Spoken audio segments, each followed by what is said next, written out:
Let's say you're driving somewhere, but you forgot a map. The old adage of mazes is to always hug the right side, so you do. And you keep driving, and driving, and driving, hugging close to your instinctual right exit, but you feel like you're still stuck at square one. It's not until you pass the same patch of grass for the 462nd time that you finally decide to go straight. In Arthur Miller's Death of a Salesman, we get a look into the life of Biff Loman, the disillusioned son of Willie Loman, a salesman.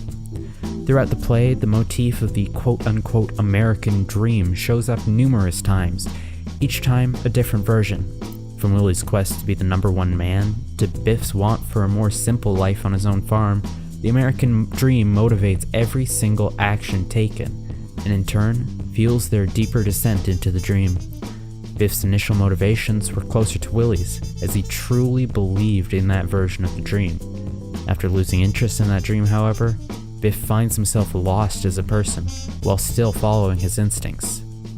Finally, at the climax of the play, Biff finds resolve in his own version of the dream, allowing him to question his prior actions. Arthur Miller, through the rise and fall and rise again of Biff, captures that when one loses their motivations, they act purely based on instincts. As a child, Biff was built up by his father to be the proverbial golden child. Playing football, using his power to get good grades, always surrounded by girls, Biff was the poster child for American values at the time, and behind it all was his father. Willie was the biggest influence on Biff's early life. From the emphasis on success at all costs to the importance of being well-liked, it was clear that Biff was the favorite child. Sorry, Happy. I'm losing weight, you notice, Pop? But it was this behavior that sparked Biff's decision to steal. After practice, Biff was told by his coach, You need to practice your passing. In this moment, Biff saw an opportunity, a chance to get ahead no matter the cost. He chose to take the ball because of the lessons of his father, something that gets touched on later when Biff ignores Happy's warnings that Willie wouldn't like him taking the ball. Biff only backs off stealing the ball when Willie confronts him on it, saying that he'd, quote, bring it back. Willie, however, much the same as his son, takes it as an opportunity to practice with a regulation ball. He even excites Biff by claiming the coach would congratulate him on his initiative. Biff was the product of Willie's parenting, taking after his father perfectly. Biff was set out to be the perfect salesman by Willie, powerful, opportunistic, and well-liked. Biff looked up to his father's image, to a point.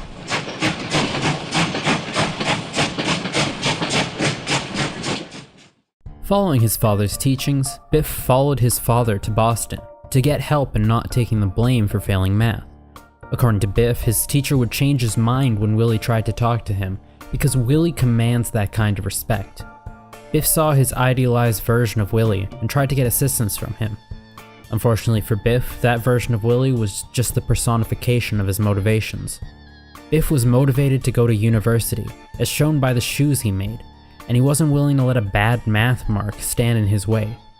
His instincts told him to go see Willie to clear things up, because, to Biff, Willie was well-liked and could sell the teacher on passing Biff. The Willie Biff saw in Boston, however, was a reality check.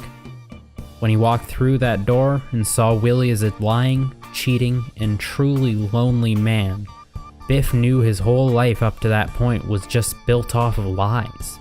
He no longer cared for his prior motivations. Forgetting about retaking math to go to university, he gave up football. Biff left his past in the furnace. In the following years, Biff didn't stay around Willie much. He went from city to city looking for a new path to take.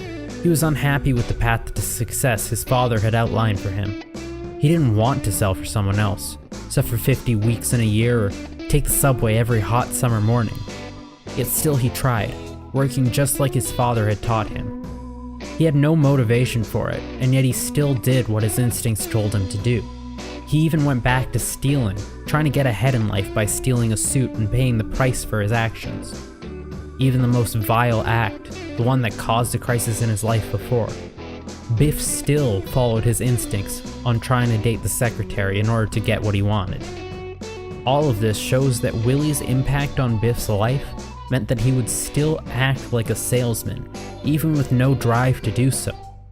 Like a headless chicken, running around based purely on their nervous system, Biff was running around searching for his reason in life, still doing the same things that made him lose his dream in the first place.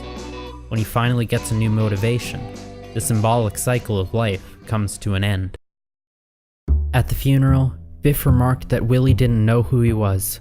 Much like Biff, Willie was motivated by becoming a salesman in the quest to become the #1 man, and, parallel to Biff, became disillusioned by the world he had gotten himself into. For Biff, he had seen the light in a sense, and found a new calling in life, somewhere where he could truly be happy with his own measures of success. He felt remorse for stealing the pen, showing that he no longer wished to get ahead at any cost, going against what his initial instincts would have him do. He even turned down the girls, not caring whether he was well liked or not. Unfortunately for Willie, he was still blinded by his instincts until the day he died. He fantasized about how people would come from all over for his funeral.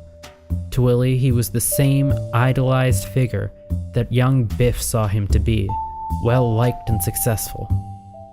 Willie's instincts drove him to kill himself in order to let his family get ahead, no matter the cost.